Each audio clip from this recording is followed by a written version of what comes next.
ఒక్క ముద్దలో ప్రేమ, ఒక్క రుచిలో జ్ఞాపకం.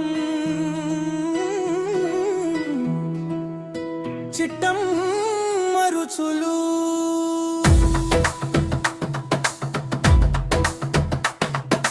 అమ్మ చేతి వంటల సువాసన, అమ్మమ్మ ప్రేమల జ్ఞాపకం.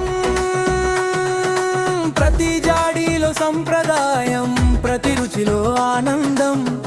ఆవకాయ పరిమళం, గోంగూర ఘుమ ఘుమ, ఇంటి వంటల మాధుర్యం. చిట్టమ్మ రుచుల అందం. దూరమైన మన ఊరి రుచి దగ్గరే, ఒక్కసారి రుచి చూస్తే మనసంతా పండుగే. చిట్టమ్మ